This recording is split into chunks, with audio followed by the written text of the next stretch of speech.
নমস্কার, আমি শ্রী রাজীব শাস্ত্রী, রাজীব রয় অ্যাস্ট্রোলজার চ্যানেলে আপনাদেরকে স্বাগত।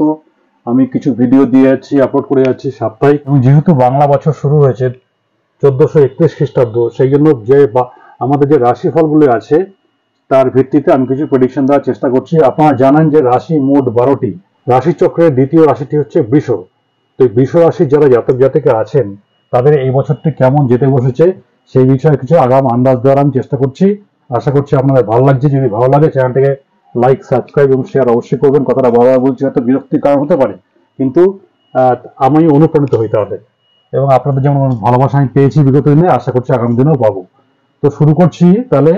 এই 1431 বৃষ রাশি যারা জাতক এবং জাতিকা আছে তাদের কেমন যেতে বসেছে।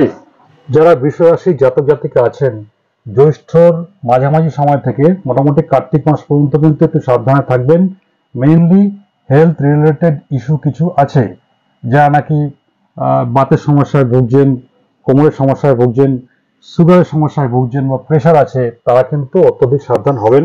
কেন হেলথ ইস্যুটা এই বছরে আপনাদের মূলত মেইন এবং বলা যেতে পারে একটি ইস্যু। আরেকটি ইস্যু আছে, সেটা বলছি। অর্থাগম কিন্তু ভালো। চাকরি করলে চাকরির যে পদোন্নতি বা সুনাম বৃদ্ধি, সেটা যেমন একটা বড় আকার ধারণ করবে, মানে বুম করবে আর কি, সুনাম বাড়বে। ব্যবসা যোগটাও অত্যন্ত ভালো। কর্মভাব এবং বৃত্তভাব প্রচন্ড শুভ, এবং যেহেতু পরিশ্রম বেশি হবে সেই জন্য কিন্তু এবছর আপনাদের সঞ্চয় বেশি হতে চলেছে। অর্থকরী যোগ কিন্তু বিপুল, তবে বছরের প্রথম দিকটা একটু বাধা আসতে চলেছে, তারপর কিন্তু সেই অর্থে বাধা নেই। সুতরাং অর্থটা প্রচুর আসবে এবং সঞ্চয়ে বাধা নেই। সুতরাং এই বছরটি এই অর্থের দিকটি এক কথা বলে দিতে চাইছি আমি আর কি, মোটামুটি খুবই ভালো। চাকরিতে সাফল্য, পদোন্নতি, বদলি এবং সুনাম, যশ, মান যা যা আছে সেটা সব সম্মান কিন্তু আপনাদের থাকছে। সুতরাং চাকরির যে জায়গাটা আছে সেটা একটু মন দিয়ে করুন আপনারা, তাহলেই দেখবেন আপনাদের লক্ষ্যে কিন্তু আপনারা স্থির এবং নিশ্চিতভাবে পৌঁছাতে পারছেন। তবে ভাদ্র থেকে অগ্রহায়ণ এবং ফাল্গুন মাসের দিকে যারা নাকি চাকরি করছেন তারা না, যারা ব্যবসা করছেন তাদের কিন্তু কিছু সমস্যা আসতে চলেছে। মেনলি আইন ঘটিত কিছু ব্যাপার জটিলতা তৈরি হয়ে যেতে পারে। সুতরাং আগে থেকে সাবধানে আপনারা ব্যবসাটা করুন, যাতে আইনি কোনো সমস্যার দিকে না পড়তে হয়। সেই জন্য সেই কাজ সুচারুরূপে নির্ণয় করুন এবং সেভাবে ঠিকঠাক মতো পদক্ষেপ ফেলে ব্যাপারটার দিকে এগিয়ে নিয়ে যান আপনারা, তাহলে কোনো সমস্যা থাকবে না। যারা সৃজনশীল কাজ করছেন তাদের কিন্তু প্রতিভার একটা বিকাশ হবে, এবং প্রতিভার শুধু বিকাশ হবে না, তার সঙ্গে অর্থযোগ আছে। কিন্তু এই প্রতিভার বিকাশের সাথে সাথে এই রাশি যারা জাতক জাতিকা তাদের পাড়ার প্রতি আত্মীয় স্বজন কিন্তু তাদের প্রতি একটা ঈর্ষা বা বিদ্বেষপূর্ণ মনোভাব নিয়ে যেতে পারে। সুতরাং তাদের থেকে এড়িয়ে চলুন। মূলত যারা যারা বন্ধুরূপী বন্ধু সেজে আছে সেই ধরনের আত্মীয়, বন্ধু বান্ধব এবং কপট মানুষদের থেকে একটু দূরে থাকার চেষ্টা করুন, তাদের দ্বারা কিন্তু ক্ষতির যোগটা আছে। আমি প্রথমেই বলেছি অর্থের দিক দিয়ে কোনো সমস্যা নেই, কিন্তু অর্থ রক্ষা করা বা অর্থ পেয়েও সেটা যাতে অনর্থে পরিণত না হয়, অর্থাৎ ভোগ করতে পারলেন না সেরকম জায়গায় যাওয়া তৈরি না হয়, কারণ শত্রুর সংখ্যা আছে, হেলথ ইস্যু আছে। যারা স্টুডেন্ট আছেন তারা আশাতীত ফল লাভ করবেন, পড়াশোনাতে ভালো। যারা বিদ্যার্থী মানে স্টুডেন্ট আর কি, তারা তো ভালো। সন্তানের পড়াশোনার যে জায়গাটা, সেক্ষেত্রেও দেখা যাবে সে মন দিয়ে পড়ছে, পড়াশোনা করছে এবং সাফল্য লাভ কিন্তু করছে।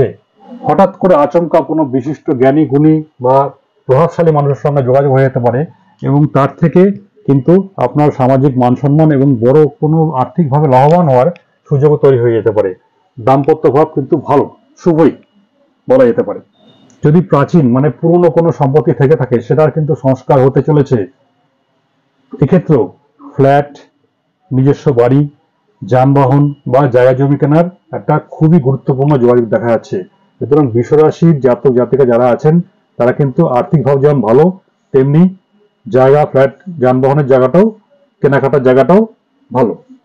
মায়ের স্বাস্থ্য নিয়ে সেরকম একটা সমস্যা নেই, কিন্তু পিতার স্বাস্থ্যের দিকে খেয়াল রাখবেন। পিতা কিন্তু গুরুতর অসুস্থ হয়ে পড়তে পারে।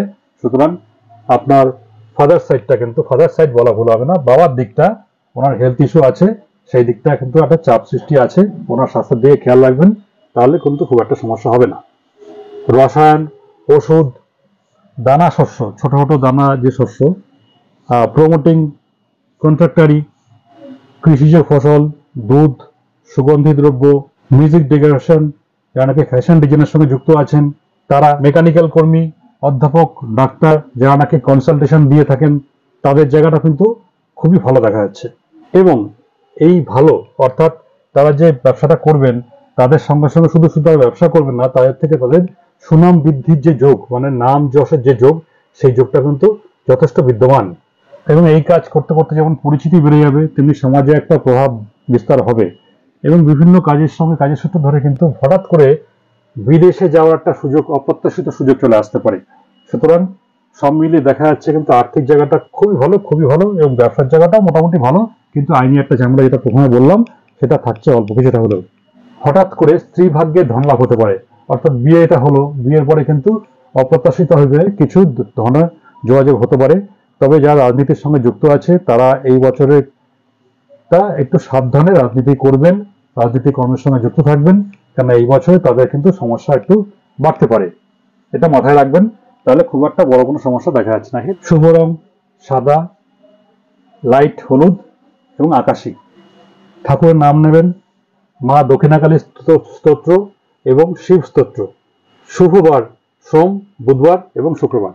তো নমস্কার, এই ছিল বৃষ রাশির 1431 সালের গড়পড়তা ছোট করে একটি আগাম প্রেডিকশন।